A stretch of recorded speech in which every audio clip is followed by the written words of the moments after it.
ایمان اور عمل دو چیزیں ہیں. محسوس یہ ہوتا ہے کہ ہم دو لختی کا شکار ہیں. ایمان کی سطح پر امت مسلمہ انتہائی مضبوط ہے.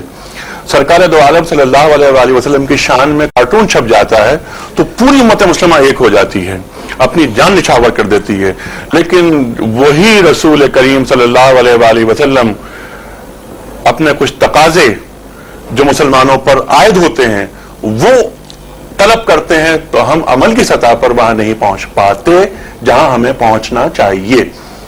اس دو لختی کا خاتمہ کیسے ہوگا؟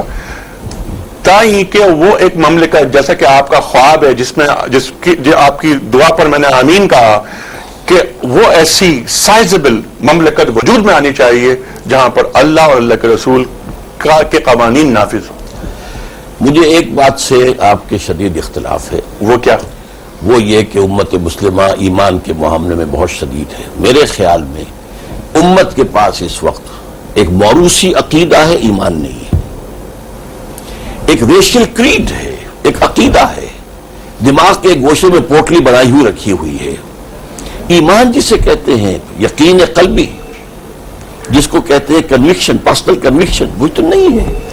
اگر وہ ہو امت کے اندر تو قرآن مجید میں اللہ کا مستقل قانون ہے اور وعدہ ہے, انتم الاعلون ان کنتم مومنین, اگر تم مومن ہوگے تو تم ہی بس سربلند رہو گے, سب سے اونچے رہو گے. تو یا تو قرآن غلط کہہ رہا ہے یا امت کے پاس ایمان نہیں ہے. یہ اقرار باللسان ہے, یہ تصدیق بالقلب والا معاملہ نہیں ہے. الا ماشاءاللہ بہت کم لوگ ہیں ایسے لوگ, وہ رہیں گے ہمیشہ. لیکن بحیثیت مجموعی جو بات ہے وہ یہ ہے کہ what we have is a racial creed, not personal conviction. باقی یہ کہ ہمارے جذبات کے اعتبار سے یہ ہے کہ حضور صلی اللہ علیہ وسلم کی قرآن کی تحقیر ہو جائے گی تو گردنیں کٹوا دیں گے, یہ ایک جذباتیت تو ہے. لیکن یہ کہ قرآن مجید کی سب سے بڑی تحقیر تو ہم کر رہے ہیں جبکہ قرآن کے نظام کو قائم نہیں کرتے, قرآن کے قانون پر عمل نہیں کرتے. حضور کا فرمانا ہے ما آمن بالقرآن من استحل محارمہ, جس شخص نے قرآن کی کسی حرام کردہ شے کو حلال کر لیا اپنے لیے, اس کا ایمان, کوئی ایمان نہیں ہے قرآن پر. آج ہمارا پورا نظام پوری دنیا کے اندر سودی معیشت پر چل رہا ہے. اس سودی معیشت کے معاملے کے اندر ہم حساس بھی نہیں رہے. ہم نے اس کو سمجھا ہے شیر بادر کی طریقے سے وہ معاملہ ہمارے یہاں چل رہا ہے. تو اس حوالے سے اصل میں ایمان کا معاملہ اور ہے, اسلام کا معاملہ اور ہے. ہم مسلمان ہیں اور وہ پیدائشی طور پر ہو جاتے ہیں. وہ تو مسلمان کے گھر میں پیدا ہوا ہوں, میں مسلمان ہوں. ایمان حاصل کرنا پڑتا ہے. اسی لیے سورہ نساء میں ایک آیت ہے بڑی پیاری, یا ایھا الذین آمنوا آمنوا باللہ ورسولہ والکتاب الذی نزل علی رسولہ, اے ایمان کے دعوے دارو, ایمان لاؤ اللہ پر, اس کے رسول پر, جیسا کہ ایمان کا حق ہے. تو وہ ایمان جو ہے, جیسے قرآن مجید میں ایک جگہ کہا گیا ہے کہ خاص لوگوں کے بارے میں, قالت الاعراب آمنا قل لم تؤمنوا ولکن قولوا اسلمنا ولما يدخل الایمان فی قلوبکم.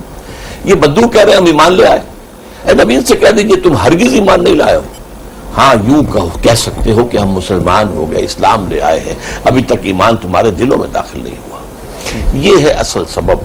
اور اس کی در حقیقت میں جو اس وقت دنیا کے اندر جو تحریکیں چل رہی ہیں, ٹھیک ہے ڈاکٹر صاحب, ان تحریکوں پہ بھی ہم آتے ہیں, لیکن یہ بات تو آپ نے بہت اہم فرمائی کہ ایمان, ہم زبان سے تو یہ بات کہتے ہیں لیکن دل سے اس کی تصدیق نہیں کر رہے.